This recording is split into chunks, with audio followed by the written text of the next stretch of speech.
Hello. Good afternoon to everyone. So today, we're gonna tackle a new topic for this type ng power plant tayo. So this is a industrial power plant in-depth tutorial. So prepared by me. Okay, so by the way, ngayon na lang ako nakapag provide ng tutorial dahil sobrang busy sa work and mga design natin. Okay? So, industrial power plant, bakit ito ang gusto ko i-topic? So, this is a part ng ano natin, ng sa board exam natin. So, itong industrial power plant, we have marami 'tong coverage. Okay, so including na yung mga nakalagay dito sa topic natin. So, itong table of content na idi-discuss ko in the next slides. So, ito 'yun. Okay, so table of content for in-depth tutorial. So we have the heat transfer. So sa heat transfer, alam naman natin marami itong coverage. So ngayon i-discuss natin 'yan isa-isa. Okay, doon sa tutorial natin. Then next is the pumps. Okay, sa pumps naman, we have a different types ng pumps. So i-discuss natin 'yan in the next video. Okay, sa next mga susunod na video natin. The next is the fans and blowers. So sa fans and blower, we are uh, gagawin natin yung mga designs and mga possibles na kung paano mag-size ng fans and blowers in industry and then also in actual scenario for the exam. Okay? So yan yung mga ano natin, i-discuss natin. Okay? Next is the compressors. Okay, sa compressors naman, ito, typically, lumalabas to sa mga board exam natin. Oh, so, kailangan we have a knowledge dito sa mga topic na to. Okay, so, ever since naman itong compressor, thermodynamics pa lang, lumalabas na to, di ba? Okay, thermodynamics 1. So, andiyan na yan. Okay. So next is the dryers and cooling tower. Okay, sa dryers and cooling tower, so ayan, so i-discuss natin yung mga different types ng dryers, cooling towers, and kung paano natin di-design siya. Okay? Then next is the refrigerations. Okay, sa refrigerations naman, ito marami itong subtopic to. Itong refrigeration. So, mas marami tayong matututunan dito pag ito ang inaral natin, itong refrigerations. So, diyan yung kung paano pag-calculate yung mga cooling cooling load, okay, yung product load, okay, ng mga ano natin, kung paano mag-design ng ah, cold storage. So, diyan yan. Okay, di-discuss natin yan. Then next is the air conditionings. Okay, sa air conditioning, ito naman yung mga basic natin na fundamentals na kailangan natin malaman. So, ito ang pinaka-importante sa industry, air conditioning. Okay. So, ayan, bibigay din tayo ng mga topic dyan related dun sa design and then yung sa industry na magagamit natin. Okay? And then also, importantly, dun sa board exam na mga topic na tawag dun, mako-cover up natin dito sa tutorial na to. Okay? So, as of now, eto lang muna ang prepared topic natin na yan, no, susunod-sunod yan. Okay, susunod-sunod natin yan, yung topic na yan. So, una muna is the heat transfer. Then, sa mga susunod na video, pumps, fans and blower, compressor, dryer, and refrigeration and air conditioning. Ayan. So, dito muna tayo. Okay, sa heat transfer. Okay, so i-discuss ko muna siguro ng kumbaga kung ano ba yung mga basic na fundamentals na kailangan natin din sa heat transfers. Okay, sa heat transfer, ito ang pinaka-meaning niya. Okay, heat transfer generally describe the flow of heat or thermal energy due to temperature difference and subsequent temperature distribution and changes. So sa heat transfer, okay, katulad nito, we all know summer ngayon, so mainit. So, we have a different temperature inside and outside ng environment natin. So, sa environment, mainit yung temperature. Sa loob ng bahay niyo naman is gano'n din, mainit din. So, bakit nga ba nagkakaroon ng mainit? Okay. So, ano lang 'yan, dahil sa heat transfer. Okay. So, we all know na ang heat transfer is travel from hot to cold region or higher temperature to a lower temperature.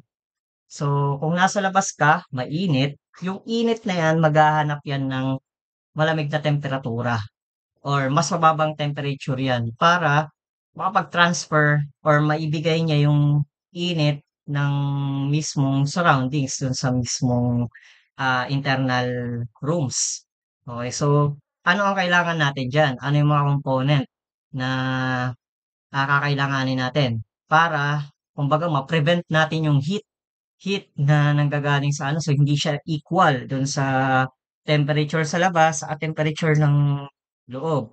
Kumbaga para ma-reduce natin siya. So yan, dadako tayo diyan sa mga iba-ibang mga process or methods ng heat transfer natin. Okay? So ito 'yon. Okay, types ng heat transfer natin. So tatlo 'yan. Yan yung basic. Okay, so ang una is the conduction. Okay, sa conduction, heat transfer through stationary matter by physical contact. Okay, so once na sinabi natin na heat transfer, itong conduction na 'to, ito yung mga, tawag dun, nagkakandak siya dun sa mga ano lang, solid objects. Okay, so yung stationary or yung mga buildings, walls, so dun siya nagkakaroon ng tawag dun, process of heat transfer by physical contact. Okay? So, ayan yung sa conduction natin.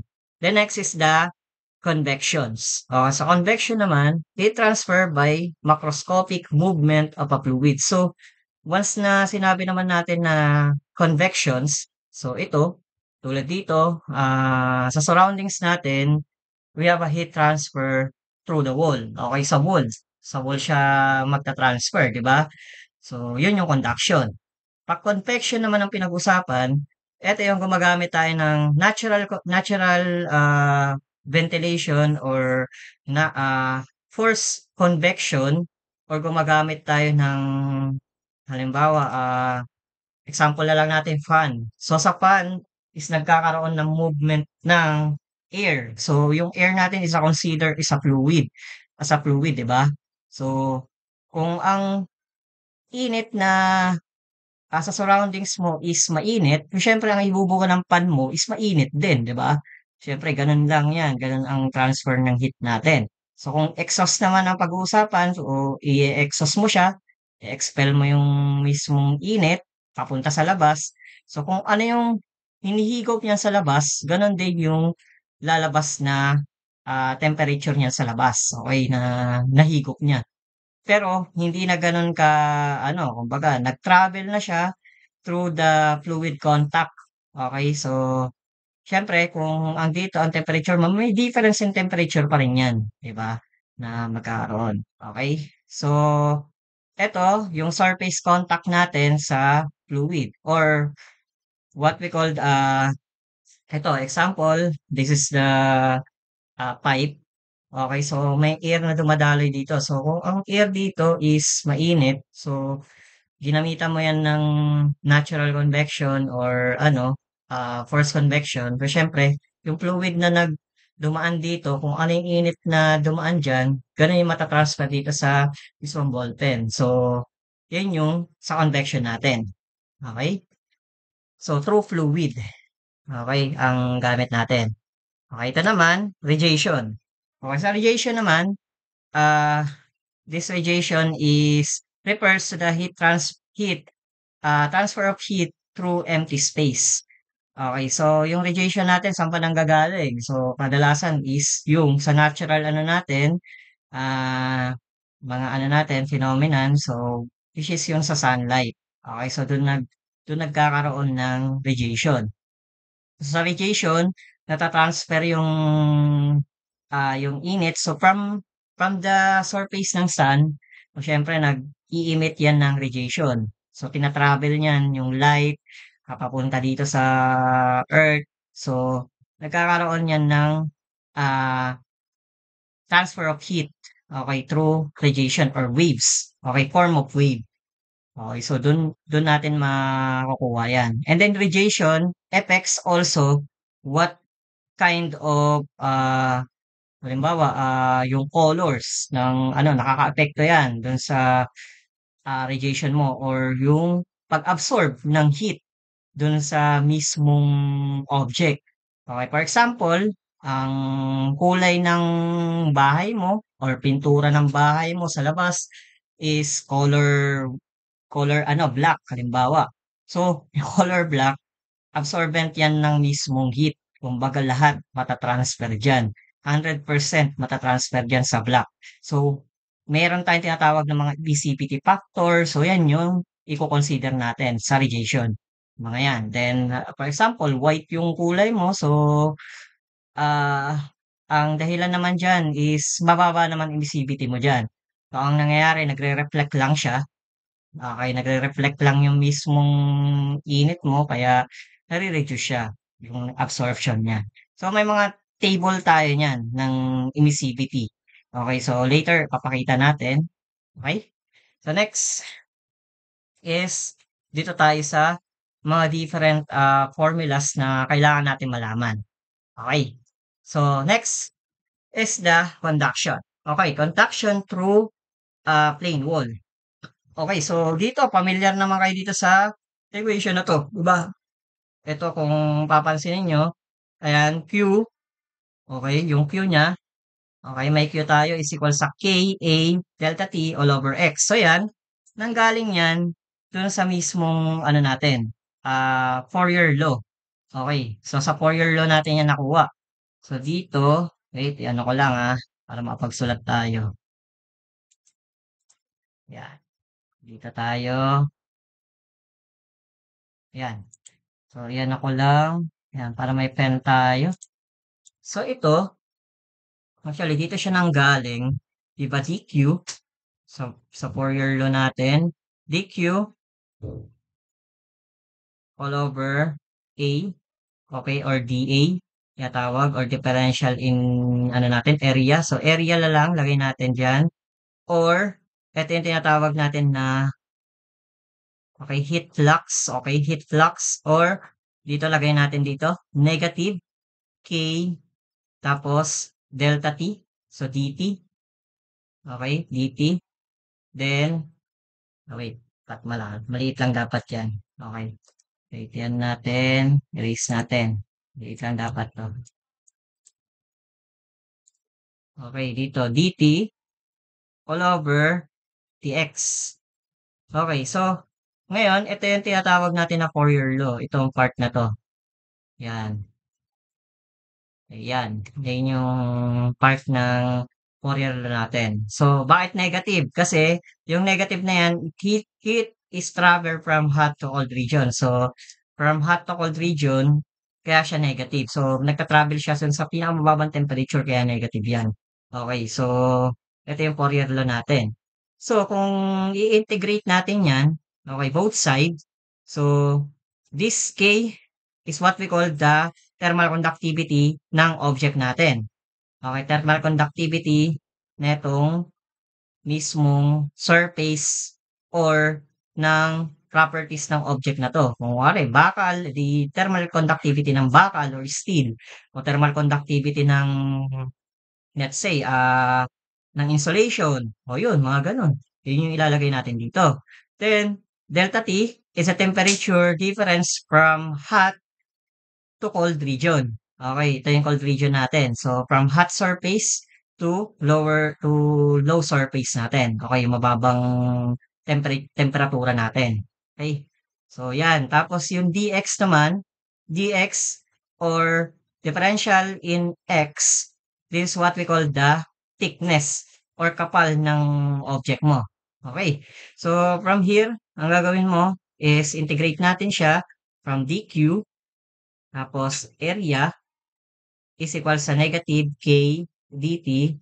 all over dx. So, ayan, kung papansinin natin dito from 0, ito yung distances mo, 'di ba? 0 to 1 or 1 to 2, 'di ba? Halimbawa, 1 to 2 yung differential ano mo, or lagay na lang natin dito from 0 to L. Okay, yung differential ano natin dito. So, integrate natin yan from L. Okay, L na lang. Okay, L, tapos 0. Okay. Ayan, pwede rin naman ganyan. Okay, so ngayon, 'pag in-integrate mo yan both side, so ito ang gagawin mo muna, dq na lang. Tapos yung a, pasok mo dito sa dito sa mismong constant, kasi parehas constant yan. Siyempre kung ano yung surface sa madadaanan mo diyan, same pa rin yung area niyan, tatamaan, 'di ba? Negative Ka.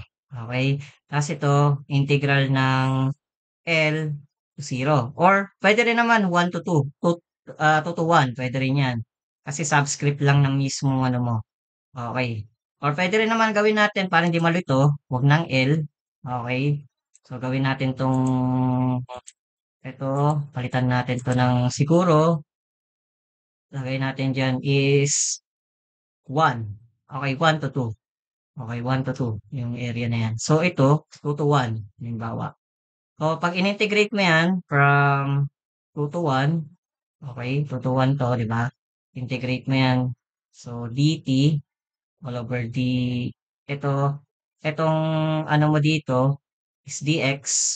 Okay, integrate mo yan. So, ang lalabas niyan, pag in-integrate mo, is q, negative ka. Tapos, from integrate mo yung dt, okay, si dt, pag in-integrate mo, differential ng t is t na lang, di ba? T. Pero anong klaseng subscript yan? So, from t to t1. Okay? Tapos, divided by x sub 1, so yung dx mo, pag in-integrate mo yan, is x na yan, di ba? So, pag in-integrate mo yan, magkakaroon ka ng x sub 2, saka x sub 1.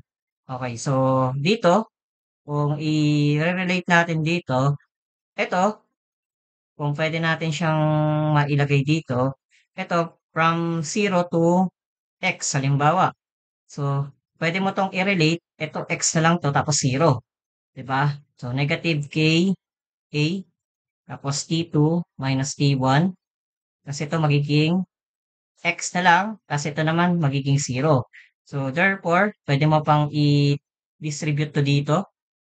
Distribute yung negative. So, para magkaroon tayo ng positive value. So, K, A, T1 minus T2 all over X is equal sa Q. Okay, so diyan niya na-derive yung mismong equation natin ng conduction natin. Okay, or kung pwede natin yung lagyan as Q, K, A, delta T all over X. Okay, so yan. Diyan siya na-derive itong sa plane natin. Okay, so ayan, tatandaan yung K natin is a thermal conductivity. Then A is the surface area na tinamaan ng mismong heat flux natin, or heat pala, heat, not the heat flux. Kasi heat flux is the ratio ng flow ng ano natin, ng energy or heat divided by the area. Okay, surface area. Yun yung heat flux. Okay. Then X is a thickness or kapal ng mismong plane wall mo. Okay? So, yan yun. So, next, ito naman yung sa composite. Okay, pag composite, syempre, this is an application naman ng ano natin, ng mismong conduction natin. Pero, ito, single lang to. Ito, double na. Okay, double, triple, quadruple, and so on, composite wall. Okay, ang tawag dyan. So, from here, ito yung heat. Okay. So, yung heat natin is considering as sa electrical, parang masasabi natin yan sa electrical properties. Ito yung Q natin is represent as ano natin, para siya yung amperahe or current. Okay? So, kung papansinin mo dito sa ano yan, para lang yung ano, yung Ohm's Law, di ba? Ohm's Law, di ba? Alam mo naman yung ano natin, V is equal sa IR. Okay. Itong V natin is represent as a Q or voltahe natin ay voltahe tuloy, Q tuloy, naging charge tuloy yan. Wait, burahin ko 'to. Okay. Yung voltahe natin is represent as the ayan, as the temperature difference. Temperature difference, okay? So, kung iyaan natin, relate natin yan, T1 saka T2. Tama? Then I is represent as the, ano siya, current or Q, yung flow, heat flow. Then R is what we call the resistance or the thermal conductivity ng isang object mo. Okay? So, this is what we call the RTH. Okay? Kung isa-sum up natin yan dito. So, kung iaano natin 'to, i-rearrange natin 'to, Q is equal sa T1 minus T2, then divided by RTH, 'di ba? Okay, so parang ganyan yung concept nito. Okay? Kasi dito series, eh. Naka-series yung Q mo. Okay, from here. So, therefore, this one is what we call the RTH or kung ire-relate natin yan dito sa Q, KA natin, 'di ba? KA delta T X. So ito pwede natin i-represent 'yan as delta T kasi nga ano lang 'yan, 'di ba? Voltahe 'yan, 'di ba? Yung temperature natin. Then ito, i-relate natin 'to as X all over KA. So 'yan, pwede nating i-rearrange as ganyan, 'di ba? Ayan. So, para na siyang Ohm's law din, 'di ba? Ang kakalabasan niya. Okay, so kung i-relate natin siya sa properties ng electrical. Okay. So, ayan. So, from here, eto naman, so na-derive na natin yung Fourier law dito. So, pwede natin 'tong gawin as Q, A. So, kasi parehas lang rin naman yung surface niyan na pinagdaanan ng heat mo. So, A, lagay mo lang dito yung A, delta T, okay, all over yung RTH mo. Okay, RTH. So, ito pwede mong gawin as K1, K2, lagay mo X sub 2, tapos K2, tapos X3, then K3, then plus Xn all over Kn, and so on. Kung ilang ano yan, composite wall ang nakalagay dyan. So, the more na marami kang wall na pinagdaanan dyan sa heat mo, the more na insulated yung isang ano mo, isang structure mo. Okay? So, mas malamig yan. Kaya kung papansinin nyo, pagka nag-ano tayo, sa refrigeration na kasi 'to, kailangan natin ng heat transfer knowledge diyan. Kasi gagamit tayo nitong mga composite wall kasi may mga insulation tayo diyan na kino-consider. So, the more na mas makapal yung insulation mo, the more na mas efficient yung mismong ano mo, system mo. Okey, kasi kumbaga, hindi kakawala yung lamig na kailangan mo i-maintain. So, parang ganyan yung application niyan. Okey? So burahin ko na 'to, okey na. Buburahin ko na 'to, ah, saan ba yung bura dito? Erase all, ayan. Okey. So ayan, malinaw, dun siya nanggaling. Then ito, okey, so sa conduction through 5 volt, so ito, siguro sa mga next slide na natin 'to ide-derive. Okey, but ang formula nito, conduction through a piping wall, so ang pinagkaiba lang niyan is bilog yung surface mo. Kumbaga, ano yan, cylindrical shape, yan dito. So dito, papasok yung heat from here. Okay, so ano yung parang tatamaan mo? So ito nade-derive 'to, actually. Okay, kaya nagkaroon yan ng resistance. Ito yung RTH mo, ln of R2 outside diameter or outside radius divided by the inner radius and then divided by 2 pi kn. Okay, yung 2 pi kl mo, saan ngang galing yan? Dito mismo yan sa circumference ng mismong cylindrical ano mo. So dun yan na-derive by the ano, yung circumferential area nitong tube na 'to or pipe. Hindi pala tube, pipe yan kasi nasa loob yung mismong heat natin. Okay, palabas. So dito nanggaling yan, yung heat mo, okay, from here palabas to the pipe. Okay. Hindi pa ganito yan, hindi pa pasok dito. Kumbaga, nanggaling sa loob, palabas ng surroundings. Okay, so let's say ito, application nito sa mga condensers. Okay, condensers, di ba? Pag mag-aano tayo ng, sa size tayo ng condenser pipe or mismong condenser capacity, so kailangan natin to.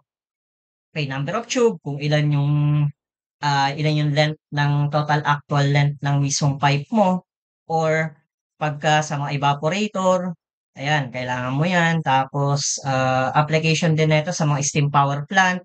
Okay, sa pag size naman ng mga ano to, ng, nakalimutan ko yung term. Basta condenser and evaporator yan, mga yan. Ito yung mga ginagamit natin. Okay, kasi may steam dito. Kumbaga, steam yung dumadaan dito, then palabas. Siyempre mainit yun nandito. Ta-travel yan, palabas, di ba? Kasi heat travel from hot to cold region, di ba? Heat travels from hot to cold region. Kaya palabas yan. Okay. So, kung malamig naman to, paano naman yung pasok niya? Paloob. Depende. Depende kung ano yung application mo. Okay. So, yan sa conduction. Ito yung mga tatandaan natin. Okay, next is the conduction through composite pipe. So, syempre, ito naman, application din naman ito sa mga ano natin, refrigeration air conditioning natin. So, syempre, may copper pipe ka dyan, may refrigerant na dumadaan dito. Ano yung, kumbaga, copper pipe mo? So, ano ilalagay mo dyan para maging insulated yung mismong, ano mo? So, may insulation ka ilalagay dyan, meron pang polyethylene na ibabalot. So, ito yun, application nito. Okay? Ng conduction through composite pipe. So, ito, i-derive natin to by next, ano na, sa mga next na video natin. Okay? Next is the conduction through, uh, spherical surface. Okay, ito, nadi-derive din to. Okay, so ito naman, application naman to dun sa mga, may mga tangke tayo na spherical shape. Okay, so ito, yung mga chemicals, okay? Mga chemicals na nakapaloob dito sa mismong spherical tank natin. Mga ganun. Ganun yung application nito. Okay? So ito, meron kang formula na delta T all over 1, 1 over R1 minus 1 over R2 all over 2 pi KL. So yung 2 pi, 4 pi natin, yung 4 pi K natin, isang galing lang rin yan sa surface area ng spherical surface natin. Okay. Tapos, ito naman sa mga thermal resistance. Okay. So ito, na-derive na natin to kanina. Dito rin ang galing yan. Then, ito yung relationship ng sa ano natin, di ba? So, so parang sa electrical natin, I all over V all over R. Di ba? Is equal sa V over R. Or, sa Ohm's law, di ba? R is equal sa V over I. Di ba? Yan yung ano natin. Or, V is equal sa IR. Di ba? Sa electrical. Ayan. So, erase na natin yan. Next, ito naman thermal diffusivity. Okay? So, thermal diffusivity naman. So, this is what we call the alpha. Then, is equal to thermal conductivity ng mismong object or kung ano man properties ng ano yun, ng object. Then, density. Density is makukuha natin yan depending upon dun sa table. May table yan. CP, specific heat. Okay, specific heat ng mismong, halimbawa, tubig. Specific heat ng metal na, halimbawa, copper, kay gold. So, yan, may mga naka-akibat na value yan. Okay, para mahanap po sa thermal diffusivity. Okay, next is the heat transfer coefficient. So, heat transfer coefficient, okay, so ito ay equal lamang sa reciprocal ng total resistance mo. Okay? Total resistance mo ng mismong thermal resistance ng, ah, halimbawa, nanggaling sa composite pipe, composite coil. So, pag binaligtad mo yan, eto yan. Okay? So, ito kung papansinin mo, okay, dito rin ang galing yan. Okay, di ba? Dito rin ang galing yan sa Q all over ano. So, di ba? Delta T, then RTH. Okay? Then, we all know na ito is just the heat flux. Okay, heat flux yan. di lang nailagay. So, Q all over A yan. May heat flux yan. So, ito, delta T, then RTH. So, ito, pwede natin itong lagay. Q is equal sa A uh, delta T. Then, we all know na ang RTH or RT is what we call the U.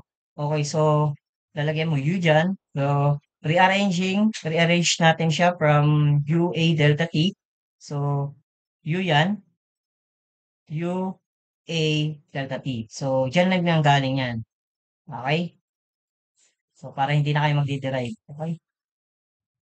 Next. Okay, ano natin? Erase ulit natin. Okay, erase all.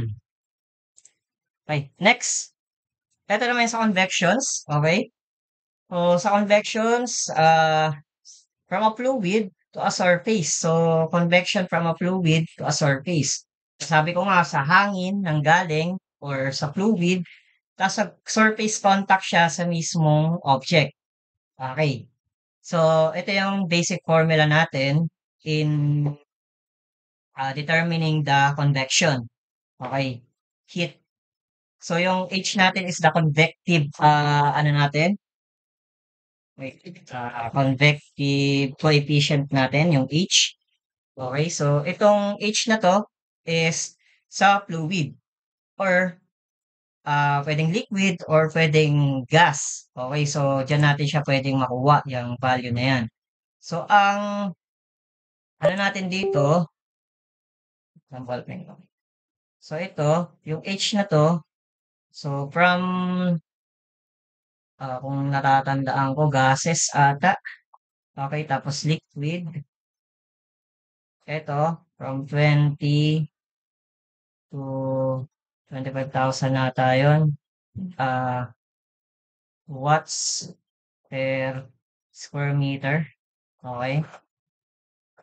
Watts per square meter Kelvin. Okay, so ito yung value natin. Diyan naglalaro yan pag sa gas. Pag sa liquid na lang, from 100 to 20,000 ata yun. Watts per square meter Kelvin. So, dito yung mga value natin. So, ito yung convective coefficient natin. Okay? Sa convection coefficient natin ng heat. Okay, itong A is the surface area na tatamaan ng fluid mo. Okay? So, yan yun. Then, delta T is a difference in temperature. So, from hot to cold region ulit. So, yan yun. So, pababa ang ano mo, ang temperature gradient mo. Okay, so siyempre kasi yung temperature ng surroundings mo, it's either hot or cold. So, example, dito sa Pinas, so siyempre temperature na ito dito sa labas is, let's say, 35 degrees Celsius sa labas. Then, papasok yan dito sa mismong, ano natin, sa surface, wari, surface ng wall. Okay, tumama. So, siyempre kung 35 tapos kung ano yung temperature ng wall mo, so yun yung tinatawag natin na T-surface. Ito yung T-surface natin minus the T surroundings natin. Surroundings. Okay, so yan. Or, sa ibang libro, T infinity siya. So, bakit infinity? Kasi siyempre, hindi na nauubusan ng ano yan, kumbaga malawak yung sakop ng ano natin, ng surroundings natin. Okay, kaya T infinity. And then yung temperature, kung ano yung temperature ng sa labas, so siyempre, yun ang din sa lahat, di ba? Okay, kumbaga nagbabago-bago lang yan, depende din sa region. Okay, so ayan, ito yung temperature delta T natin. Okay? Next, siyempre kung meron kang pagsasamahin mo 'yan, yung conduction saka convection, so meron din tayong convection through composite wall. So ito, we are considering yung inside ear natin. So ito, application nito is yung dun sa actual scenario natin sa mga ano natin, equipment. So for example, yung AHU. Okay, sa AHU may mga filter 'yan, tapos siyempre may dadaan na hangin, siyempre may fluid 'yan, may moist. So we are considering the H inside, okay? Yung film coefficient natin na tinatawag. So, HI sa inside, then sa outside, ito naman yung sa surroundings natin, sa labas. Okay? So, still air, pwede itong patawagin as still air. So, ito, kung papansinin nyo, kung ano yung formula na ginamit natin dun sa conduction, okay, na composite wall, ganun din yan. Pero ang pinagkaiba lang, eto, yung resistance niyan, kasi 'di ba, this is what we call the resistance, 'di ba? Summation ng resistance mo. So kung RTH mo 'yan, 'di ba? Summation 'yan, summation ng RTH. So lalabas 'yan parang ganito 'yan. So eto R1, R2, tapos ito naman is RI saka RO, 'di ba?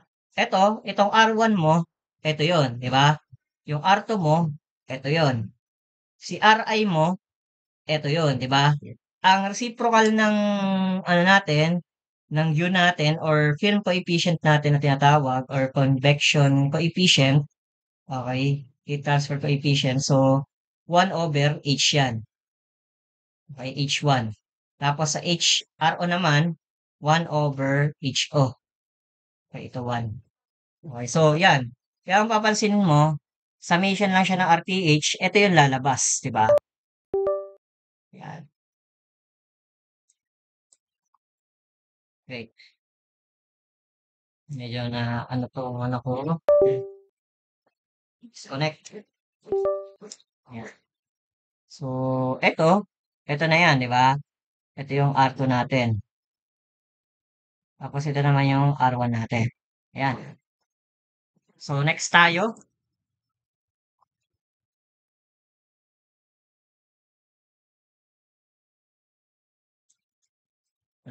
Wala yung ano, connection.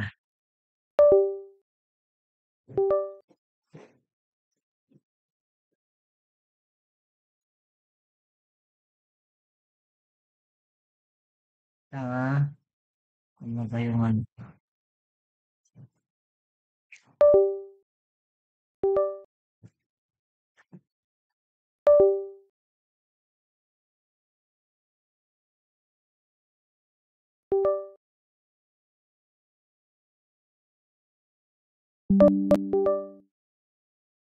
Na-remove kasi yung ano natin. Ayan. Ayan, okay na.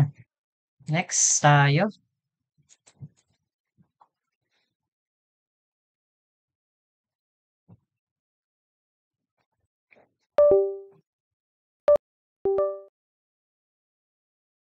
Nag-error lang ha.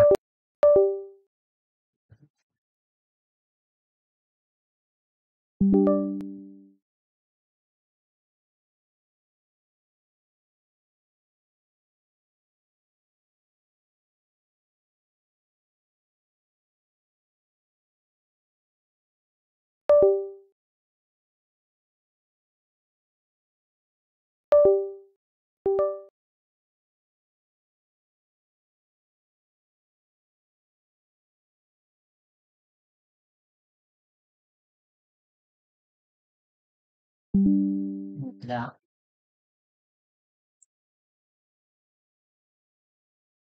No, continue lang natin. Medyo nagkaroon lang ng error.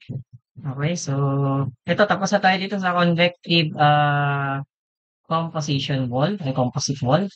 Okay, so dito naman tayo sa convection through composite uh, pipes. Okay, so ito naman, combination naman siya ng composite pipes pero we have, meron tayong idadagdag na what we call that, the steel air and yung film coefficient natin sa loob ng ano natin, ng fluid natin. Or kung anong klaseng gases to or liquid ang nasa loob nito ng pipe natin. Okay? So yan, kung papansinin nyo, medyo mahaba yung formula. Q is equal sa 2 pi K, 2 pi L delta T divided by 1 over HI. HI is yung ano natin, ah, convection coefficient natin inside. Then R natin, R1 is the radius inside, okay? Inside radius or R1, okay? then ln ng ratio ng R2 all over R1, then divided by thermal conductivity ng 1, then plus ln ng R3 all over R2, then divided by the thermal conductivity ng pangalawang insulation natin. Ito yun. Then plus 1 over HO. Okay, sa HO yun, sa labas naman na. Okay, still air, pwedeng still air yan. Then R sub O or the outside radius ng pipe natin. Okay, so next, ito naman, convective naman tayo sa mismong composite radius natin, ay sphere natin. Kung kanina, ano lang siya, tawag doon, sa conduction lang tayo. Kung ngayon sa convection naman, na tayo niyan, idadagdag natin 'to. Okay, so ito yung pinaka-equation natin. Okay, so next tayo. Okay, so ito, lahat ito, i-derive natin 'to sa mga next video. Okay, so dito tayo sa critical radius. Okay, sa critical radius, ito, nadi-derive ko kung paano 'to kinukuha. Okay, so yung critical radius natin is just equal sa K all over H or surface film conductance natin, tinatawag. Okay. So, ito naman, critical radius ng sphere natin is just twice ng cylinder natin. Ito, nadi-derive din. Okay, kung paano nakuha. Then, sa radiation naman natin, okay, dito tayo sa radiation. So, ang radiation natin is nadi-derive yan through this equation. So, Q is equal to yung ang ano nito, equivalent nito sa calculator, yung parang pa-ganyan. Okay? Meron siyang Stefan's constant ang tawag doon. Stefan Boltzmann constant. Okay. Then, we have the area. Okay? Area or the surface area na tatamaan ng radiation natin. And then, yung T natin, okay, itong T is a temperature or absolute temperature natin kasi mas malaking T, di ba? Absolute temperature ang tawag dyan. Okay, so, ayan, ito yung gagamitin natin. Then, itong parang E na ano niyan is the emissivity factor. Okay, na tinatawag natin. Okay, so ito, kaya lang nagkaroon ng ganitong equation. So, we have the yung tinatawag natin na real surface saka yung absorption radiation natin. Okay, kasi meron tayong surface sa tinatawag, tapos meron din tayong absorption sa surroundings, di ba? So, mapapansinin mo, ito yung parang general formula niya. So, kung iyaano natin yan as the energy, okay, di ba? Energy niya, okay, energy is just equal sa emissivity, okay? Emissivity, then Stefan constant, letter S na lang natin, then the area is just a constant, so kahit hindi man natin isama yan. Okay, then lagay natin dito yung absolute temperature ng ano natin, let's say sabihin natin sa surface. Okay, na naka-raise to 4. And then we have the energy. Okay, energy naman dun sa surroundings. So we have the Stefan constant, so same pa rin naman yan. Yung CVT. Then T surroundings natin. So kanina sa surface, ito surroundings naman. Okay. Kung papansinin natin na naka-raise sa 4 pa pala yan, naka-raise sa 4. So kung papansinin natin, ang pinaka-equation natin diyan is Q, then energy, summation ng energy natin, then multiplied by the area. Okay. So kung i-relate natin yan dito, sa summation pa natin. Okay. So or kaya absolute ano na lang natin, yung net energy lang natin. So Q is equal sa yung sa surroundings ay sa surface natin minus the surroundings, 'di ba? Papansinin mo diyan, ilalagay mo diyan is yung E natin, emissivity, then Stefan constant, then the area. Okay? Kasi pa-factor out mo 'to, pare-parehas 'to, parehas 'to. Ang magkaiba lang itong T surroundings. So, lalagay mo diyan T surroundings na naka-raise sa 4 minus T surface pala 'to, tas T surroundings. Yan, yan na lang. Na naka-raise sa 4. So, ito yung parang pinaka-original, yung pinaka-equation ng radiation natin. Okay. So ito, puwede rin natin 'to i-apply sa ano 'to, sa mismong heat transfer through the pins, yung sa mga radiator natin. Radiator kasi sa radiation 'yan, 'di ba? Ayan, puwede natin 'to i-apply, okey, yung mga pins niyan. Okey, tapos siyempre, okey, bago ang lahat, ah, eto yung parang pinakaano niya sa hindi na makita. Sige, anyway, ayan, eto lang muna tayo, yung ita-topic natin. After nito, itong video na 'to, we have yung example problem naman natin sa mismong conduction natin. Okey? Ay sige, okey. Thank you. Okey, so continue natin. Let us continue yung, problem solving natin sa heat transfer. So ito yung mga example na, problem natin na tatalakayin natin. So number one, okey, basahin muna natin. So outer surface of a 0.3 meter thick, so yung kapal niya ng concrete wall niya is kept at that temperature of -8 degrees Celsius. So sa ibang bansa siguro 'to. Okey, while the inner surface is kept at 24 degrees Celsius. The thermal conductivity of a concrete is 1.25 watts per meter Kelvin. Okay. Then determine the heat loss through a wall, 15 meter long and 3.8 meter high. Okay, so gawin natin is drawing muna natin. Okay, dito tayo. Um, number one. Okay, number one consideration natin, so given.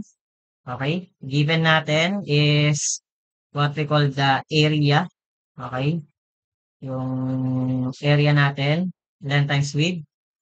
Okay, ang length times width natin is 15 meter long and we have 3.8 yung width natin. Tama ba? Ay, ano pala 'to, height. Height pala 'yan. Okay, length saka height. Ayan, height. Height na lang natin 'yan. Try natin. Ayan, the height, lagay natin dito, height. Tapos, we have a thermal conductivity, K is 1.25 watts per meter degrees Celsius or degree Kelvin. So, walang problema yan kung degree Celsius or Kelvin. So, pero Kelvin na nakalagay doon. Lagay natin Kelvin. Tapos, meron tayong, ano pa ulit, 0.3 na thickness ng concrete wall natin. Okay, concrete wall. So, X or L natin is equal to 0.3 meter. Then we have a temperature difference. So sa outside is -8 degrees Celsius. So outside, then we have the inside. Okay, ito out, inside. So outside is -8 degrees Celsius. Okay, ayan. Oh, ayan. Ayan, na ano, nag-error. Ayan, so lagay natin dito, 0.3 meter thick, tapos we have the temperature in and temperature outside. Ano, nag-e-error.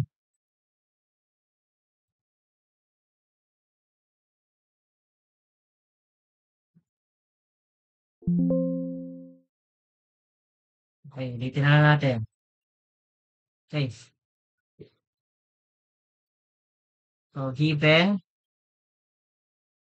so we have the L saka height, 15 meter long, then 3.8 meter. Tapos meron tayo ditong thickness, yung X natin, tapos N, pwedeng natin relate, 0.3 meter. Tapos meron tayong thermal conductivity na 1.25 watts per meter Kelvin. Tapos meron tayo dito temperature inside, then outside. So sa outside,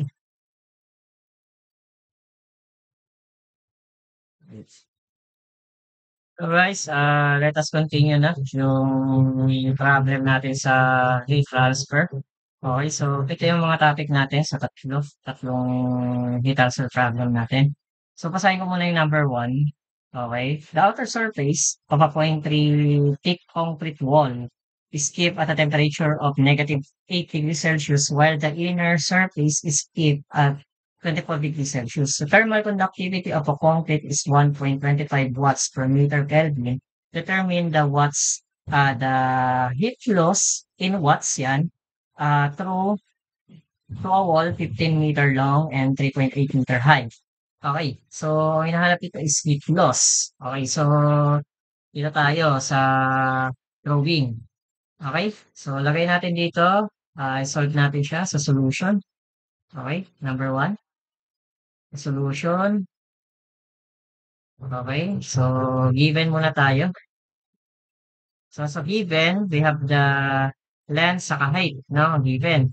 So ang length natin is 15-meter long, and then we have a 3.8 meter high. Then we have yung thickness natin or X or L, di ba? Ikigaling din yan. So 0.3 meter.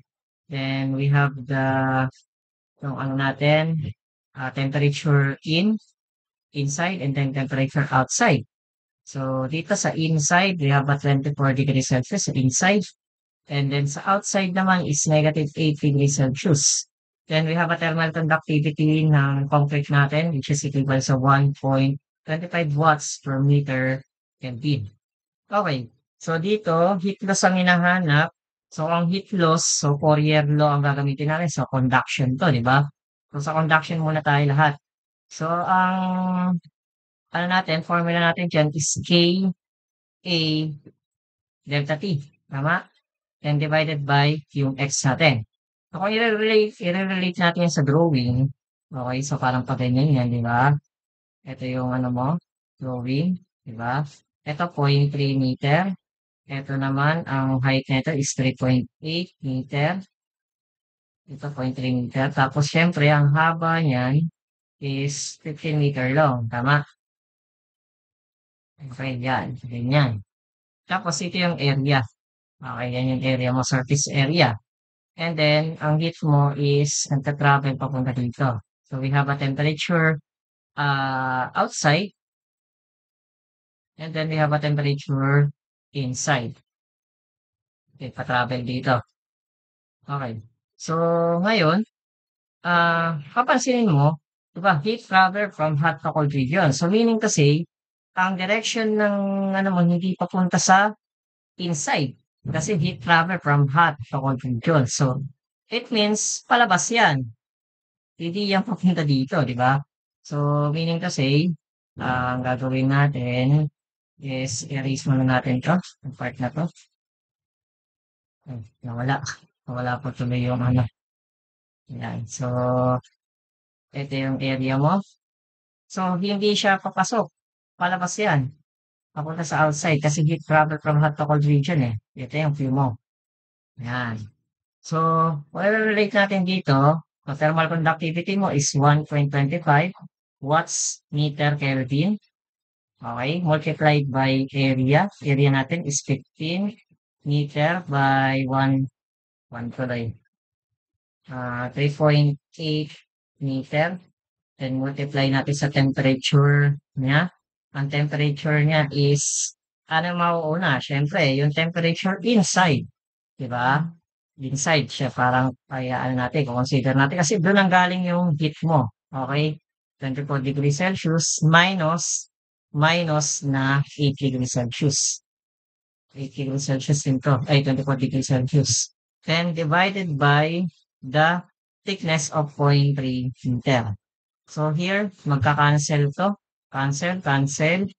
Tapos ito, this is equivalent to degrees Celsius, di ba? Pag minus mo yan. Pero since it's a temperature difference, Kelvin pa rin yan. Equivalent to Kelvin. So cancel na tong Kelvin mo dito. Tama? So ito naman matitira is watts. Okay? So watts. Tapos ito naman is meter. So cancel na tong meter mo, meter. So therefore matitira is watts ang unit. So kung kukumpitin natin yan, using this, okay? So lagay natin dito 1.25 multiplied by 1.25 pala. 1.25, okay? Then multiplied by 1.5. at 1.5 to like 15, tapos 3.8, tapos 24, okay, minus 8, so plus na yan, di ba? Mag-a-add yan, then divided by 0.3. So, ang equivalent na ano natin, ah, na heat loss, okay, is 7,600 watts or 7.6 kilowatt. Okay, dun lang sa wall na yan. Okay? So, therefore, ito na yung final answer natin. Okay, sa number 1. Okay, next naman, okay, number 2.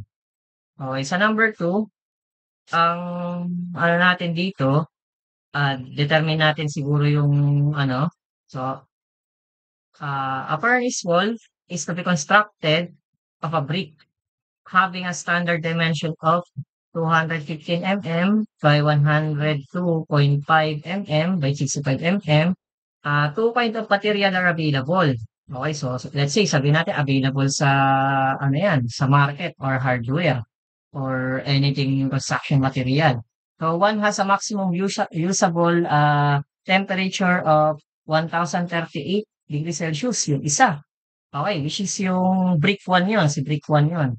Then, thermal conductivity niya is 1 BTU, BTU per hour heat Fahrenheit. Okay, yan yung ano, naka-English ka.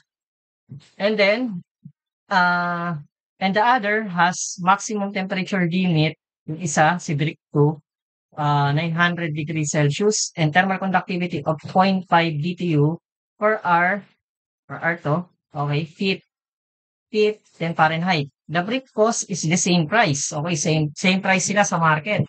And it can be lit in any matter. But we wish to design the most economical wall for a furnace with a temperature on the hot side of 100 to 1,038 degrees Celsius and on the cold side of 204 degrees Celsius. If the maximum amount of heat transfer permissible is 0.1179 HP for each square foot of the area, determine the most economical arrangement for available brick. Okay, so ang gagawin natin dito, kung ganito ang mga problem natin, so comparing 'to. Ang ano nito is comparing ng mismong kind of construction material na gagamitin. Okay? Kasi kung ano yung mas economical, ano yung mas magastos, di ba? Siyempre, mas matipid ang gagamitin natin dito. Okay. So, unang-una ang gagawin natin dito, kung ganito, siyempre sulat muna natin yung mga given. Okay, solution, given. So, given tayo ng brick material, which is ilan yun? 100, 215, 215 mm by 102.5 mm by 65 mm. So, ito yung ano niya, standard size ng ano niya, ng tawag doon, ng brick. Then, yung isa, okay, dalawang material din. One, ito yung maximum temperature niya. So, lagay natin ito, brick 1. Okay, brick 1. Ang temperature ng brick 1 natin, D1 na lang natin yan, is 1,038 degrees Celsius na kaya niyang i-attain. And next, yung thermal conductivity niya is K ng brick 1 is 1 BTU per hour feet tapos Fahrenheit. Okay? So, yung isa. Yung isa naman, brick 2. Okay, so brick 2.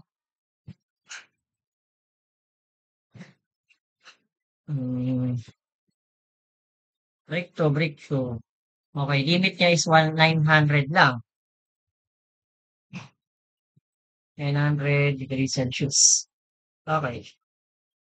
Tapos may thermal conductivity tayo ng brick 2 which is equivalent to 0.5 BTU per R heat Fahrenheit. Diyan nga. Okay, let us continue. So, itong ano natin, okay, so meron kasing tinatawag tong arrangement. Na arrangement siya nakalagay dito. Yung hot side niya na temperature ng furnace natin is 1038 degrees Celsius and cold side naman is 204. Okay, so ang gagawin natin yan, ito-drawing natin yan. Okay, so dito, okay, ito yung furnace mo. Ito yung mismong ano mo. Okay. So, ang arrangement niyan, we have a temperature hot dito. So, which is equivalent sa 1038 degrees Celsius. Okay, temperature hot mo. And then next is the temperature cold naman natin is 204 degrees Celsius. Okay, yan yan sa furnace natin. Okay, ito yung wall. So, we are considering ito yung furnace natin sa loob. Ito yung wall na i-construct natin. Okay. So, dito, yung brick 1 daw, so 1038. So, ibig sabihin, ito yung temperature na needed natin. Then, yung temperature naman ng brick 2 naman natin is ang kanyang i-attain is 900. So, let's say, nandito yan, mid yan. Ayan, nandito. So, 900. So, let's say, yan. So, dito yung temperature, ano natin. So, from brick, okay, brick 2, okay, P2, okay, so equivalent yan sa 900 degrees Celsius. Kung papansinin natin, ang piling ng brick mo dito is andi dito sa part na to. From B2 to temperature cold. So, andi dito yung brick 2 natin. Okay?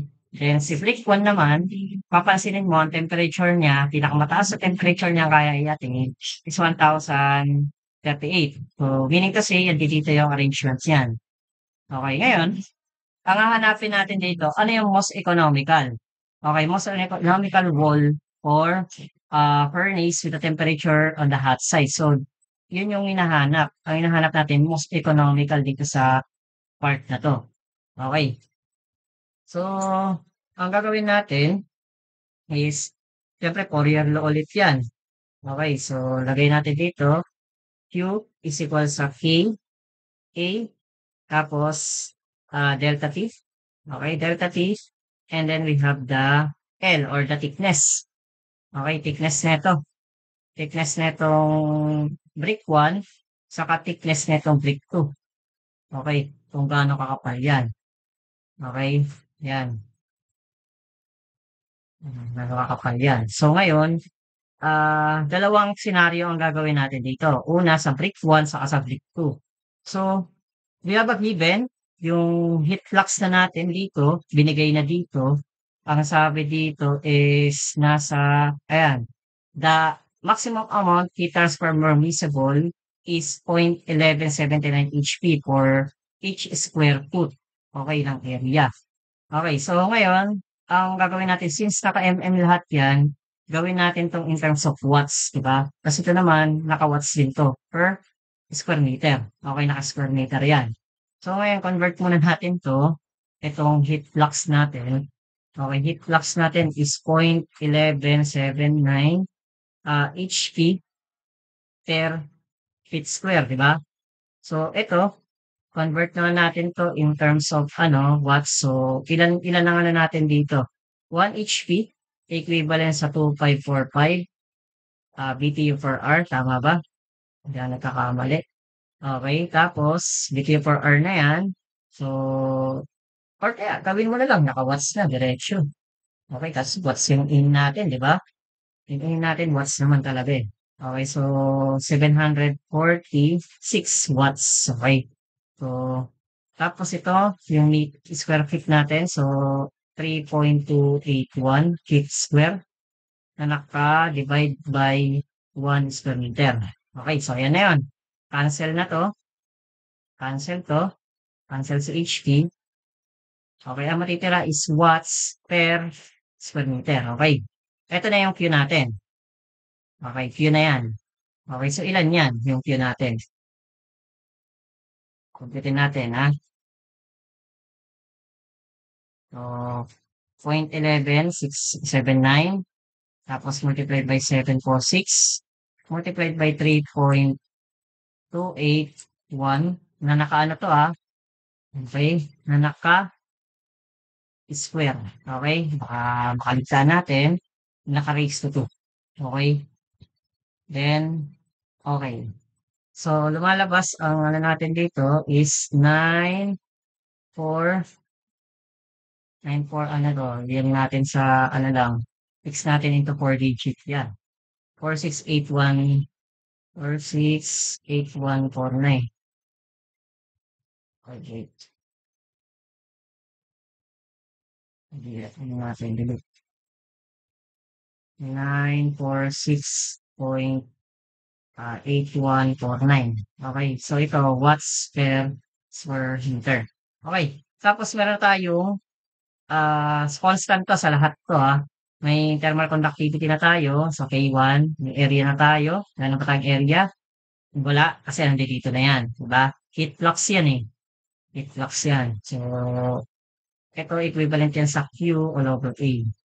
Okay, so si delta T meron na tayo.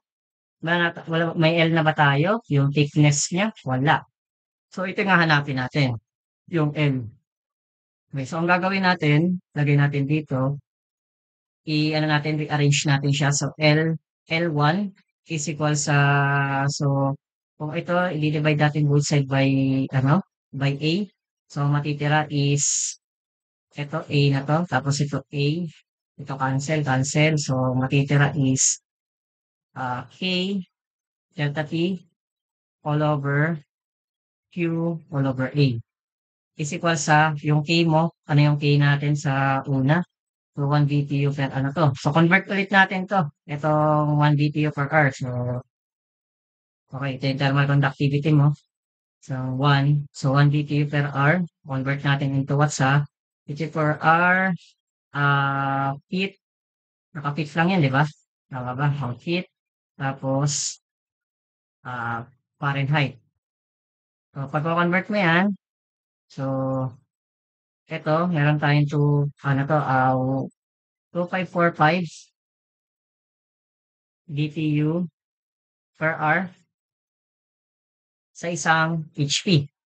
Then sa isang HP, we have ilan? 746 watts. Meron tayong watts. So, okay na to. Cancel, cancel, cancel, cancel. Okay. So, si feet naman, we have 3.281 feet. Okay. Sa isang metro. Then sa Fahrenheit naman, in terms of a difference, okay, difference in temperature or temperature interval, tinatawag.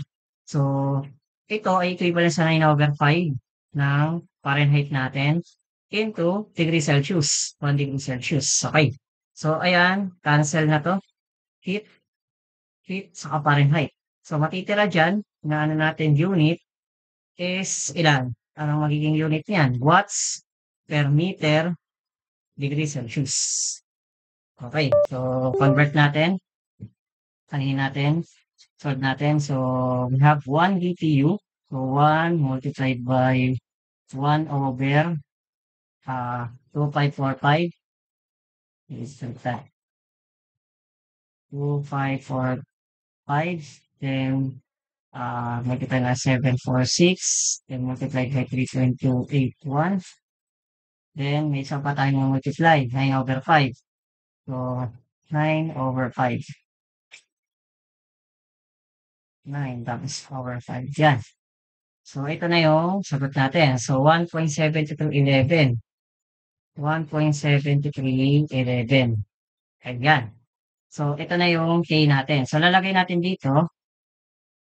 Okay. So, K is 1.7311 watts per meter degree Celsius. Then, we have the temperature difference ng ano natin. 103. Ayan, ito dito tayo. Kasi pa dito yung heat natin. Heat flow natin papunta dito sa area na 'to. Okay? So, hot to cold region ulit. So, 1,000 1,038 minus 900, then degree Celsius, di ba? So, cancel na 'to, cancel na 'to. Then ito naman, yung flux ano natin is 946.8148 49 watts per square meter. So ito, ano matitira diyan? So ito maka-cancel si watts, ito maaangat 'to, magiging square meter pero matatanggalan 'to, 'yan, pero ito aangat yung meter, so meter na lang. So ilan 'yan? In meter. I-ano natin, solve natin. Okay, sabihin natin dito 1.7311 multiplied by 1,038 minus 900. 900 then divided by 946.8149 equal to, ayan. So ano siya, 0.25. Okay, later natin yan, no? 0.25, 23. Okay, 23 meter or equivalent in mm as 252.3 mm. So ito yung kapal na ilalagay natin. Pero later on, i-check natin ulit. So dito na tayo sa L2. Okay, pa-compute naman ng L2. Kasi kailangan natin 'tong makita kung sino yung pinakamalaki or pinakamababa. Okay, ayan. So lagay natin dito. Okay, Q2 naman. Pero same pa rin yan as Q1, di ba? Kasi yan yung pinaka-maximum permissible heat mo. So, ito na ilalagay natin. Same natin yan dito. So, L2, lagay natin dito, L2, tapos K ano to, ano to, KB2. Okay, K bricks 2, tapos multiplied by delta T. Okay, delta T natin. Ano yung delta T natin dito? Yung temperature B2 minus temperature cold. Yan, divided by the heat flux. Yan. So, ilan yung kb natin? So, meaning to say, ito, kahit hindi mo na yan, i-divide na lang natin yung value natin dito. Kasi ito rin yan, di ba? 1 BTU per hour.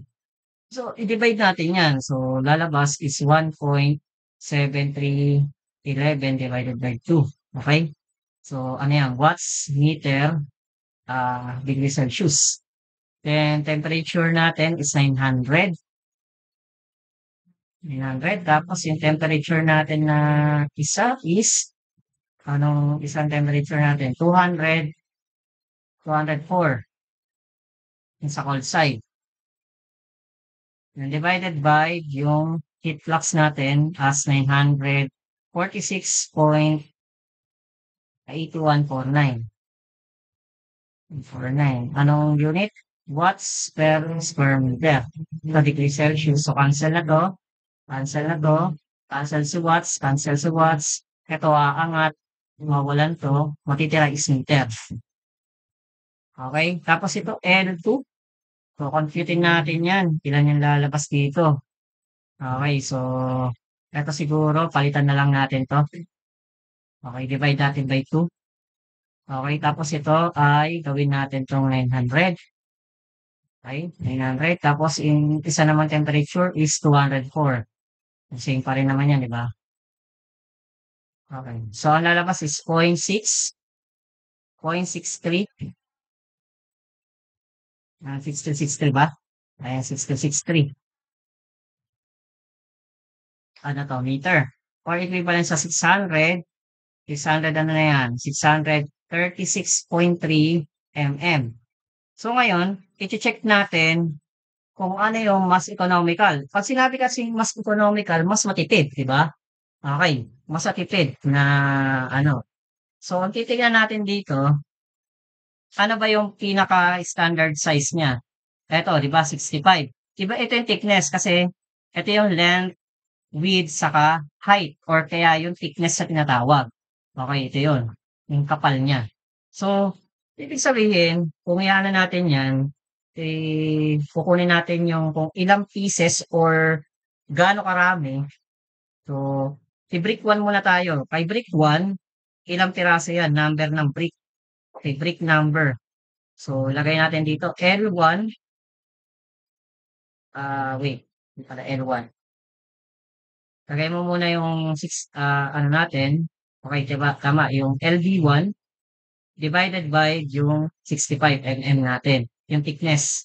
So, ilan yung ano natin, 'di ba, in mm, 252.3 mm.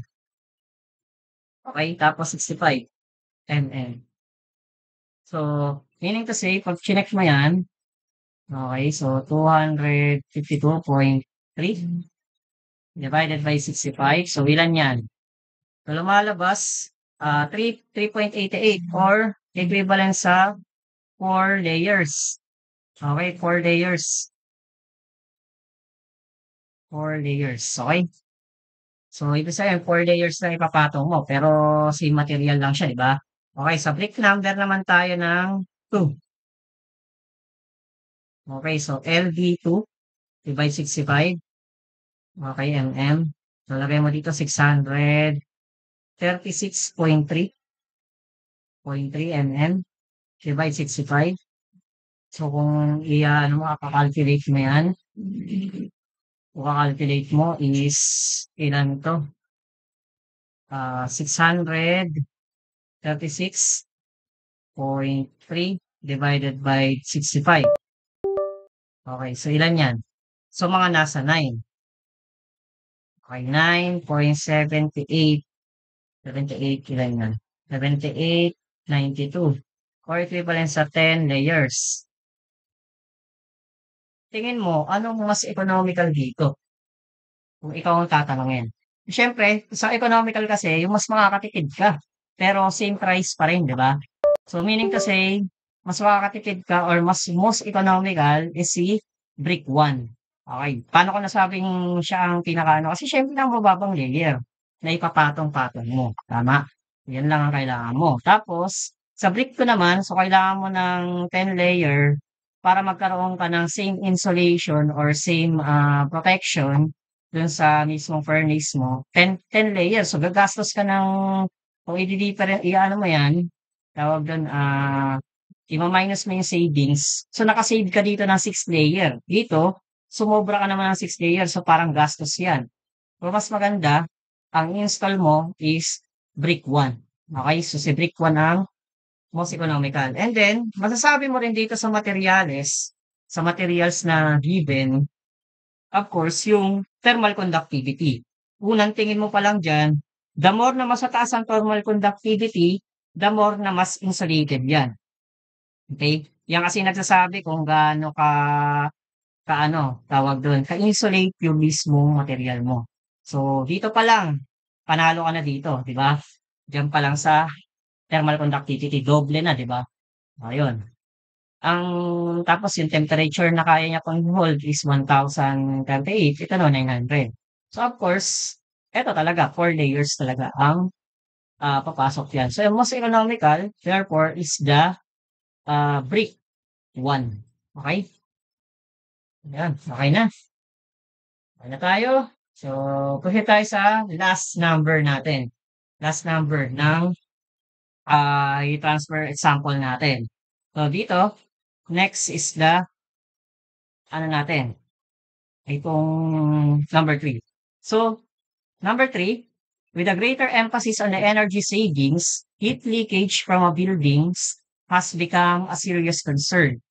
The following are usual external surface area and R factor for a small tract house. Okay? Small tract house. Okay? So dito, ang houses natin, meron yung mga kanya-kanya mga structural ano natin, elements, which is yung wall, ceiling, floors, window, door. Okay, ito yung mga area niya. Okay, kumbaga pinagsama-sama na 'to, yung wall mo, yung nakapalibot mo is summation niyan is 180, ceiling mo naman is 150 square meter, then sa floor gano'n din, so siyempre kung ano yung ceiling mo gano'n din yung floor. Yung sa window 30 square meter, kumbaga yan yung mga butas natin, okey, sa wall. Tapos, doors natin is 10 square meter, yung summation na yan, 'di ba? So Eto naman yung heat factor o kumbaga given na, binigay na natin. Okay, itong heat factor natin is just equal sa area, then multiplied by the thermal, ano natin, thermal resistance. Okay, so kung papansinin mo, R factor ang tawag diyan. So, kung meron tayong thermal conductivity or K, so meaning to say, ang R factor natin dito is just equal sa area multiplied by K. Okay, parang ganyan yan. Ay lumalabas, di ba? Tapos, ang hinahanap ngayon, calculate the heat loss from the house when the interior temperature is 24 degrees Celsius and the exterior temperature, yung sa labas, is negative 10 degrees Celsius. So, meaning to say, sa abroad pa rin to. Abroad ulit tong example na to. Okay, letter B naman, provide a way of minimizing heat loss and quantitatively demonstrate the impact of increasing wall insulation by double.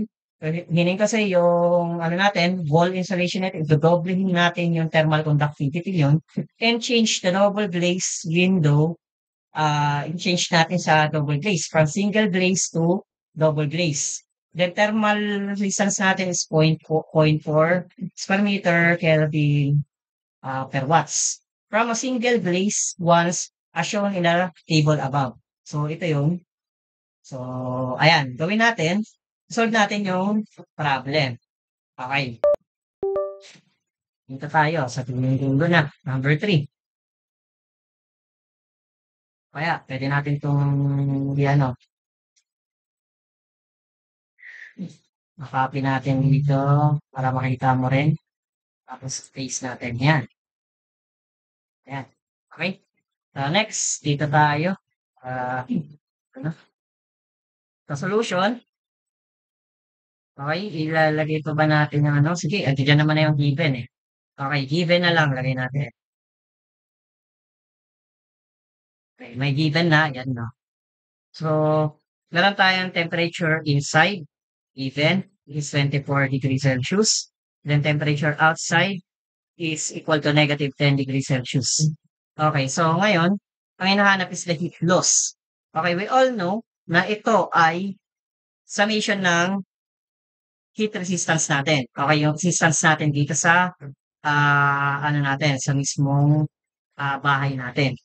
Okay. So ngayon, ang gagawin natin dito, we have a formula ng Fourier law, K, A, delta T, all over yung thickness natin, which is yung X, di ba? Okay. So kung papansinin mo, hindi naman nagbigay ng X, pero meron tayong thermal conductivity already. Okay. So, tas meron rin tayong area. So, para malilito ka niyan 'pag yan yung gagawin, 'di ba? So, ang gawin natin, i-relate natin yan dito sa ano natin, sa makukuha natin. So, ang gawin natin dito, ah, Q, okay? Tapos iwanan natin yung delta T dito kasi yan yung parang nagse-serve as a voltage or yung temperature difference ng ano natin, ng house natin, divided by X, okay? Yung thickness X, tapos divided by K, A. Ayan. Ito na siya, di ba? Kumbaga, yan yung summation niya. Ngayon, ang gawin natin dyan is we have or ang gagawin natin, pwede ba natin itong, kasi wala siyang thickness sa given, di ba? Hindi binigay yung thickness. Pero, meron na tayong area, tapos meron tayong ito. Di ba? So, meaning to say, ang gagawin natin dyan, yung thickness is, hindi natin siya isasama. Okay? Ang gawin natin dito, ito yung magiging consider natin siya as delta T all over RTH. Tama? RTH na yan. Okay, summation ng RTH mo. So ngayon, si RTH mo na isa-solve natin. Okay, si RTH, based sa given, ano natin, nakalagay natin dito is, pwede ba natin gawin ganito? Okay, so naka 1 over ano tayo, yung area, 'di ba ito yung area mo? May area ka na dito, area, tapos yung mismong resistance na given, then divided by the area. Okay. So, kasi binigay na kasi dito, eh. Eto na 'yan, eh. Kumbaga naka-square meter na 'yan. So, meaning kasi nakasama na 'yan dito, etong portion na 'to, kagaya malilito, ha, 'yan. Eto, saka 'to, magkasama 'yan. So, parang lumalabas, 'di ba, x over K A 'yan, 'di ba? 'Di ba ang unit ng K natin is naka-watts per meter, meter Celsius, 'di ba? Eh, kung papansinin mo dito, thermal resistance niya, ayan, nakalagay square meter. So, kung papansinin mo, eto, eto pala saka ito is just equal sa mismong resistance mo, 'di ba? Itong x all over K mo. Okay. Based dun sa ibinigay natin na ano natin, na tawag dun na data dito, 'di ba? Eto 'yan, yung R natin 'yan. Pero itong A mo dito is na E1, so therefore lalabas 'yan R all over A 'yan, 'di ba? R over A 'yan. Pero sabi dun sa mismong ano mo, may multiplier ka pa diyan, yung R factor mo. So, dapat may nakalagay ditong A, 'di ba, na factor. So, meaning to say, ito yung gagawin natin na ano natin, na formula. So, burahin ko muna. Saan ba yung pambura dito? Ito. Burahin natin. Okay. Para medyo ano siya, baba natin ng onti. Yan. So, dito natin RTH lahat. So, makakaroon ka dyan ng 1 all over. Una muna tayo dito tayo sa wall. Okay. So, lagay natin dito yung area. Okay. Lagay mo dito yung area. Tapos, yung R natin ng wall. Tapos, area ng wall. Yan. Okay. So, ito yung R factor mo. Yan yung lumalabas. Then, plus 1 over, anong sunod? Sunod natin, ceiling. Okay, lagay natin dito, A multiplied by R ceiling divided by yung A ng ceiling natin. Yan. Plus 1 over A multiplied by R ng floor. Okay, floor. Divided by yung area ng floor natin. Plus 1 over area. Ito yung factor natin. Tapos, lagay natin dito, window. Okay, R window. Divided by area ng window. Okay, tapos plus, dito na natin lagay. Diba, hindi na magkasya. Kakasya pa ba? Hindi na kakasya. Dito na lang. Plus 1 over area. Tapos area ng ano to, doors naman. Okay, sa multiplied by R door. Divided by area ng door. Yan. Okay, so ngayon, yan na natin. I-ayos na natin siya. Rearrange natin yung mga given. So, RTH is equivalent sa, okay, 1 over, yung A saka ano mo, A saka R wall mo is just equivalent dito sa ilan? 2.2. Ilagay mo dyan, 1 over 2.2 ng ano siya, anong unit? Lagay natin meter square. Okay, meter square. Tapos watts meter. Ay, watts. Wait. May Kelvin mo pala dito. Kelvin. Tapos watts. Tapos saka-divide dyan sa mismong area. Anong area mo? 180. Okay, so 180 lagay mo dito. Square meter. Yan, plus yung para sa ceiling naman, ceiling, 3. 3 yung heat resistance niya. So, 1/3, 3.0 square meter Kelvin. Tapos watts divided by ilang ano yun? 150 naman.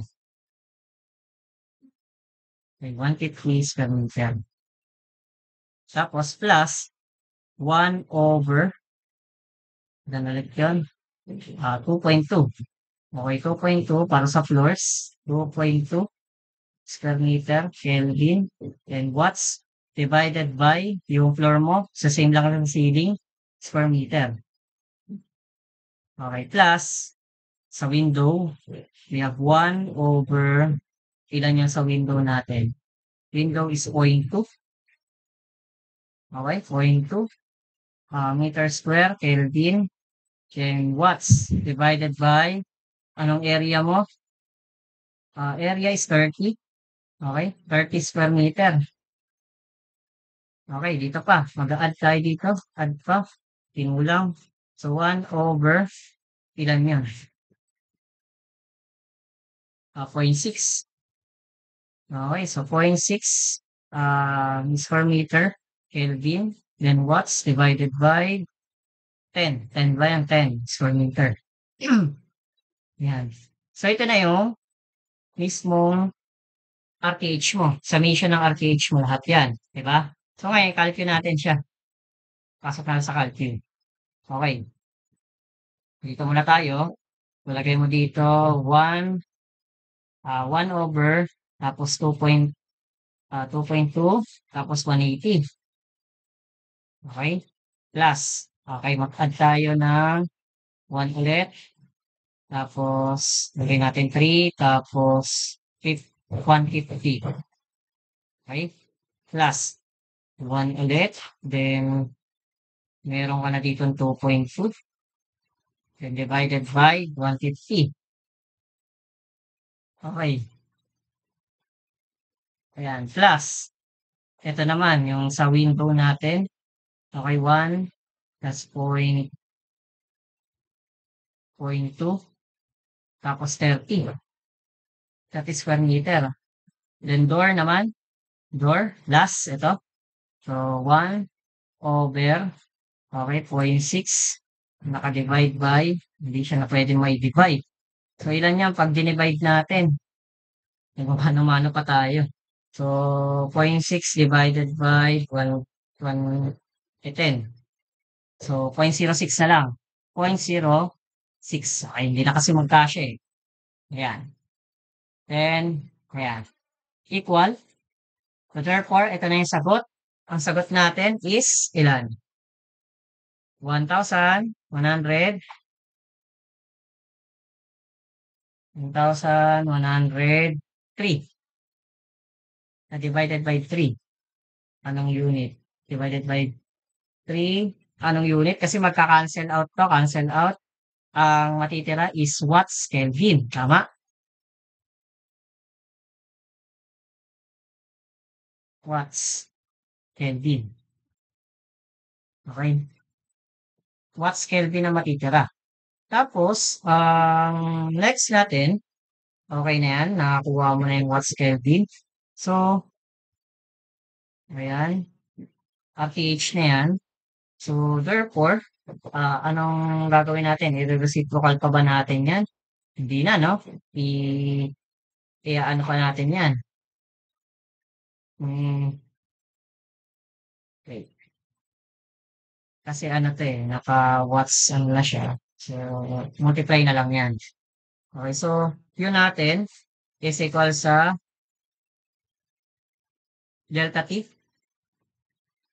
Okay, delta T. Tapos, yung nakuha natin dito na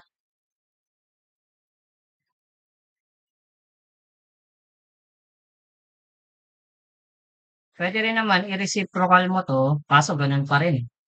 Ang mangyayari kasi, naka-divide kasi tayo dito, di ba? RTH. Kaya ang gawin mo na lang, okay, kasi naka-divide tayo eh. Di ba? Naka-divide dito sa RTH. Eh, ito, Kasi 'di ba nakaano 'to, nakatawag dun, reciprocal 'di ba, ire-reciprocal mo pa 'yan. So 'pag ine-reciprocal mo 'to, magiging 3/110 Kelvin watts 'di ba? So eto kung ano yung temperature difference mo dito, temperature difference mo is 24, okey, 24 degrees Celsius minus -10 degrees Celsius. Then meron ka dito o puwede rin 'to Kelvin na 'to, Kelvin na. Tapos ito, RTH mo is 3 over yan, 110, 110. Anong unit nito? Kelvin, watts. So, ang matitira nito in terms of watts pa rin, 'di ba? Kung gano'n yung gagawin mo. Pero puwede mo na i-direktang multiply mo na 'yan kasi anticipated naman na 'to na RTH na 'to or equivalent to as 'di ba ine-negative reciprocal mo, negative reciprocal mo pa 'yan. Okay, reciprocal mo. So, parang yun na 'yan, 'di ba? Yung equivalent niyan, U. So, eto ilan 'to? Pagka-kinut natin 'to. So, 24. So, shift natin sa A, save natin. So, 24 minus, so plus na 'yan, tama? Plus 10. Tapos ito, naka-reciprocal, 1/8. Okey. So, ito yung sagot. So, ang sagot natin is 12,000 ano siya, 12,400, okey, 467. 67 na lang watts kasi, inano natin, ni-round off na natin. Okey. Ngayon, ang sabi dito sa tanong, okey. So, nahanap na natin heat loss. So, ito yung kailangan mo in terms of kilowatt. So, 12.467 kilowatt. Okey, kilowatt na siya. Okey. Tapos ang sabi dito sa condition, lahat ng thermal conductivity natin sa wall saka sa window is idodoblehin natin. So, meaning kasi ito rin yun, 'di ba? Pero ang mababago lang sa atin dito is of course times 2 itong si wall. Okey, times 2. Okey, so ito i-ano ko 'to, itong portion na 'to, 'yan saka 'to, tapos copy natin dito, pababa, ayan, ayan, okey na 'to. So ngayon ito madodoble lang 'to, times 2, times 2, eto namang window mo, times 2 din, okey. So meaning to say, etong portion mo na 'to, eto, etong portion mo na 'to is 'yan, is mababago 'yan, 'di ba? Okey, so ito, yung dating ano mo, ito kasi times 2, so yung dating 2.2 mo para dun sa wall is times 2 'yan, 'di ba? So, meaning to say, kung ita-times 2 natin 'yan, erasein natin 'to, hindi na 'yan 2.2, 'di ba? 4.4 na 'yan. So, lagay natin dito 4.4, okey, ito 4.4, okey. Tapos ano pa mababago, ito times 2 na 'to sa window. So, meaning kasi tatanggalin natin 'tong point 2, so magiging point 4 na 'yan, okey? Okey, point 4 na, okey, point 4. So, dinoble natin yung para sa wall tsaka sa window. Okey, so parehas pa rin naman 'yan. Eto may iba siyempre of course, sagot dito. Hindi 'yan magiging sagot, okey? 'Yan, hindi rin ito magiging sagot. Ang gagawin natin ka-calculate ulit natin. So dito, meron naman tayong naka-save sa calculator at ang papalitan lang natin 'to, yung 2.2 mo gawin nating 4.4. Okey. Tapos yung isa naman, ang papalitan natin itong window, yung point 4, yung point 2, dating point 2 gagawin natin point 4, 'yan. Gawin natin point 4. Okay. So yan, okay na 'to, assist pa rin 'to, same pa rin. Okay, wala na tayong babaguhin sa doors, wala tayong babaguhin. So, equal natin. So, therefore, ang magiging sagot natin dito is, ayan. Okay, so ilan yun? 8275 divided by 33. So, ito yung, ano natin, anong value yun? Okay, so 250. So, bumaba siya. Bumaba. So, i-reciprocal natin. Reciprocal mo. Ay, wait. Reciprocal ng answer. Ayan. Tapos, reciprocal natin to. So, 33. 8275. Ayan. So, kung kukumpitin natin to, okay, kumpitin natin to. So, copy-paste lang natin tong part na to. Okay, dito. Okay, dito siya. Ito, papalitan na natin to ng, erase na natin to, ng, ito, 33. Okay, 33 over 8275. Okay, so ito, ito natin. Hindi na yan yung sagot mo. Siyempre, ano yan? Mababa yan. So, ilan to pag kinumpute natin? So, save natin to sa letter B. Okay, letter B na yan. So, 24 plus na yan, plus 10, kasi negative. Then, divided by natin. Yan natin sa B. Yan. Equal. So, therefore, ang magiging sagot is 8,000. So, magre-reduce siya. Magre-reduce. Okay, so from 12,000 naging 8,500. So, 8,500. Ano to? 8,525.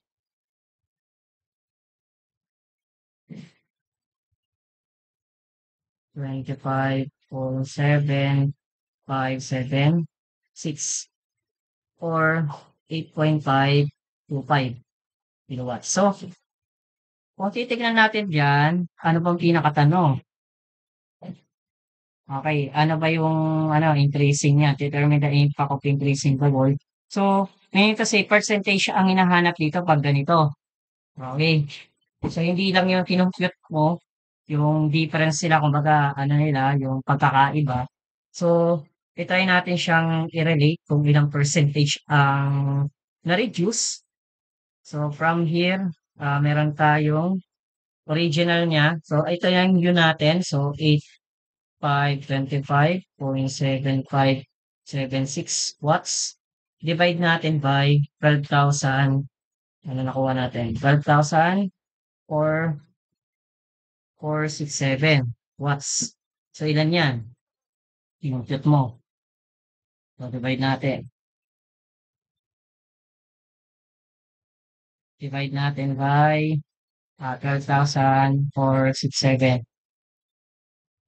So, lumalabas 60.68 39 ang kumbaga percentage natin na kumbaga nagkaroon ng changes. Pero ang na-reduce diyan is 100% dapat. So 1 minus 100%, diba? 1 by 100%. So kung i-minus mo yan dito, so ilan yan? Minus natin sa 100 ay 1 na lang pala 1. So yan, 31. So lumalabas, nasa 31.61% ang kumbaga na natin, yung kumbaga reduction din sa pinaka-total natin, total rate ng heat loss. Okay, ito yung percent reduction niya in total heat loss. Yan, okay. So, ito yung sagot, 31, ang reduction niya. Okay, so, ayan lang. Ito lang muna tayo. So, yung mga next na natin, topic natin is by next video na lang natin po-provide. Okay, so next topic natin is all about sa convection naman. Okay, so thank you and then God bless. And then, ah, ano lang tawag dun, i-share niyo rin ito sa mga ano natin, kapwa mechanical engineering natin na nag-aaral ng ano, the heat transfer and mga APP. So ito, it will help dun sa ano nila, sa mismong board exam and then all this academic nila. Okay, so thank you and then God bless you. Bye-bye.